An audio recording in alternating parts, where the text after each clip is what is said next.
ఒక పండగ వాతావరణంలో పింఛన్లు పంపిణీ చేసే కార్యక్రమం మొదలైంది. నేను ఆ రోజు ఈ గ్రామం వస్తే కొంతమంది నమ్మలేదు. పెన్షన్ 4,000 రూపాయలు చేస్తాం, ఏప్రిల్ నుంచే ఇస్తాం, ఇప్పుడు వాలంటీర్లు లేరు, మీరు వస్తే ఇంకా మాకు ఎండలో నిలబెట్టి ఎక్కడికో తీసుకెళ్లి పెన్షన్లు ఇస్తారని మీరు అందరూ ఆలోచన చేస్తే నేను ఆ రోజు చెప్పాను. గతంలో ప్రభుత్వం ఇచ్చిన దానికంటే 2 గంటల ముందే ఇస్తానని చెప్పాను. ఈరోజు పింఛన్లు అందే లేదా? 4,000 రూపాయలు చేశాం. 6 మాసాలుగా పింఛన్లు ఇస్తున్నాం. ఇందులో 3 మాసాలు 1వ తారీఖు కాదు, ముందు రోజే ఇచ్చాం. ఈ నెల కానీ, గత నెల కానీ, అంతకుముందు 1 నెల. ఇంకా చాలా మంది అర్హత కలిగిన వాళ్ళు ఉన్నారు, వాళ్ళందరికీ పింఛన్లు ఇవ్వాలి. కొంతమంది అర్హత లేని వాళ్ళకి పింఛన్లు వస్తున్నాయి. ఆ రోజున్న ప్రభుత్వం దొంగ సర్టిఫికేట్లు పెట్టి ఆధార్ కార్డులు మార్చి కొంతమందికి పింఛన్లు ఇచ్చారు. నిజమైనటువంటి లబ్ధిదారుడికి చాలా దగ్గరలో పింఛన్లు ఇవ్వలేదు. అవన్నీ వెరిఫై చేసి ఈ ప్రభుత్వం అనేది పార్టీలతో సంబంధం లేదు, కులాలతో సంబంధం లేదు, మతాలతో సంబంధం లేదు, ఒకే ఒక్క ప్రాతిపదిక అర్హత. ఎవరికి అర్హత ఉంటే వాడికి పెన్షన్లు ఇచ్చే కార్యక్రమం 2-3 మాసాల్లో జరుగుతుందని చెప్పి మీ అందరికీ తెలియజేస్తున్నాను. ఈరోజు 6 మాసాలు అయింది. చాలా ఇబ్బందులున్నా, ఆర్థికంగా చాలా సమస్యలున్నా నెట్టుకుంటూ వస్తున్నాం. పింఛన్లు ఇవ్వడమే కాదు, అన్నా క్యాంటీన్లు పెట్టడమే కాదు, ఏదైతే ఆ రోజు మీకు అనేక ఇబ్బందులు పెట్టారు, ఆ ఇబ్బందులన్నీ కూడా ఈరోజు మీరు చూశారు. 5 సంవత్సరాలు నిద్ర లేని రాత్రులు గడిపాం. రోజు పోలీసులు రావడం, కేసులు పెట్టడం, పోలీస్ స్టేషన్కి వెళ్ళడం, ఇదే పని ఉండేది.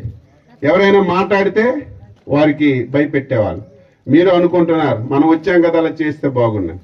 వాళ్ళకి మనకి తేడా ఉండాలి. మనం ఎప్పుడు మంచిని కోరుకునే వ్యక్తులు, మనం ఎప్పుడు అభివృద్ధిని కాంక్షించే వ్యక్తులు. కాబట్టి వాళ్ళు ఏదో చేశారని మనం చేయకుండా మనం అభివృద్ధి చేసి ఈ ప్రాంతానికి సమస్యలన్నీ పరిష్కారం చేసి ప్రజలు మన్నలను పొందాలనే ప్రయత్నం చేస్తున్నాం. ఈ గ్రామానికి వచ్చినప్పుడు మహిళలందరూ మా గుడి బాగు చేయండి అని అడిగారు. ఇక్కడ పెద్దలందరూ పూనుకోండి, దానికి కావలసినటువంటి సహాయ సహకారాలన్నీ నేను అందిస్తాను. రేపు పండగ అయిన తర్వాత నవగాంలో ఒక మీటింగ్ పెడతాను. కలెక్టర్ గారు, ఇరిగేషన్ ఆఫీసర్స్, లిఫ్ట్ ఇరిగేషన్ వాళ్ళు అందరూ వస్తారు. అప్పుడు డీటెయిల్గా మనం ఎక్కడి నుంచి మీకు లిఫ్ట్ ఇరిగేషన్ ఇవ్వాలి, ఇప్పుడు ఎక్కడికి నీరు వచ్చింది, అక్కడ నుంచి ఏమైనా పైప్ లైన్స్ వేస్తే నీరు వస్తుందా, ఇవన్నీ కూడా తప్పనిసరిగా నేను పండగ అయిన తర్వాత. అదేవిధంగా కిడ్నీ వ్యాధితో బాధపడుతున్నారు. స్వతంత్రం వచ్చింది, 75 సంవత్సరాలైనా స్వచ్ఛమైనటువంటి నీరు, తాగే నీరు ఇప్పటికీ లేవు. చాలా గ్రామాలకు వెళ్తే నీరు గురించి అడుగుతున్నారు. అందుకే ఈ ప్రభుత్వం అత్యంత ప్రాధాన్యత నీటికి, తాగునీటికి ఇవ్వాలని ప్రార్థించాం. ఈసారి ఒక మిషన్ మోడ్లో ఎట్టి పరిస్థితుల్లో ఈ 5 సంవత్సరాల్లో ప్రతి ఇంటికి స్వచ్ఛమైన తాగునీరు కొలాయి ద్వారా ఇవ్వాలని చెప్పి నిర్ణయం చేశాం. అది కూడా ఇక్కడ ఎక్కడో బోర్ వేస్తే మంచినీరు రావటం లేదు, వేసవకాలం వస్తే ఎండిపోతున్నాయి, నీళ్ళు లేకుండా చాలా ఇబ్బందులు అవుతున్నాయి. అందుకే మన నియోజకవర్గానికి వంశధార నది నుంచి, హిరమండలం దగ్గర వంశధార నది నుంచి పైపుల ద్వారా నీరు తెచ్చి కోట బొమ్మాలకి, సంత బొమ్మాలకి ఒకటి, టెక్కలకి, నందిగామకి ఒకటి, 2 మంచి ట్యాంకులు పెట్టి అక్కడి నుంచి ప్రతి ఇంటికి నీరు ఇవ్వాలని ఒక ప్రతిపాదన కూడా చేశాం. 470 కోట్లు అవుతుంది.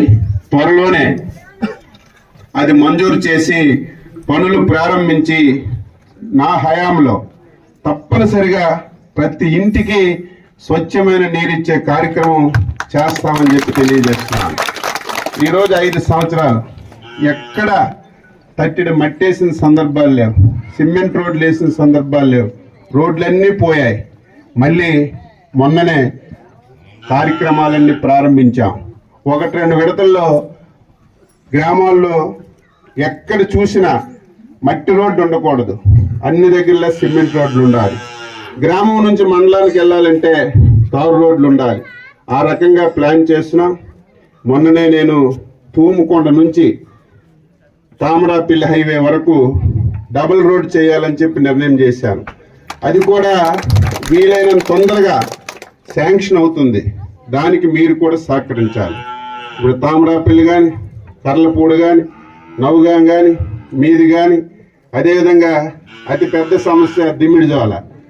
ఇవన్నీ చాలా సన్నంగా ఉన్నాయి. ఇవన్నీ ఎడల్పు కావాలి, బస్సు తిరగాలి. తప్పనిసరిగా అన్నీ చేద్దామని ఈ సందర్భంగా తెలియజేస్తూ, ఇక్కడ ప్రధానమైన సమస్య తహసీల్దార్ గారు రాకపోతే నేను ఆ ఊర్లో చెప్తాను. గత 5 సంవత్సరాలు ఇక్కడ ఉన్నటువంటి కొండలన్నీ, స్థలాలన్నీ కొంతమంది దారాదత్తం చేసుకున్నారు. దాన్ని వెలుగు తీస్తాం, క్యాన్సిల్ చేస్తాం. ఇక్కడ ఎవరైతే నిజమైన పేదవాళ్ళు ఉన్నారో, ఇక్కడ ఎవరైతే అర్హత కలిగిన వాళ్ళు ఉన్నారో వారికి ఇచ్చే బాధ్యత నేను తీసుకుంటాను. ఈరోజే తహసీల్దార్ గారికి ఆదేశాలు ఇచ్చి ఒక టీం వేసి ఈ గ్రామంలో వెరిఫై చేసి న్యాయం చేస్తానని మీ అందరికీ తెలియజేస్తూ, ఈరోజు మీ ఊరు ప్రోగ్రాం లేదు, అయినా సరే అభిమానించిన గ్రామం. రేపు భవిష్యత్తులో గ్రామం అంతా ఒకే పార్టీకి వచ్చే పరిస్థితి ఉన్నటువంటి గ్రామం. అందుకే ఈరోజు ఈ గ్రామం రావడం, మీ అందరినీ కలుసుకోవడం, మీ సమస్యలు తెలుసుకోవడం చాలా ఆనందంగా ఉందని మీ అందరికీ తెలియజేస్తూ అందరికీ నమస్కారం.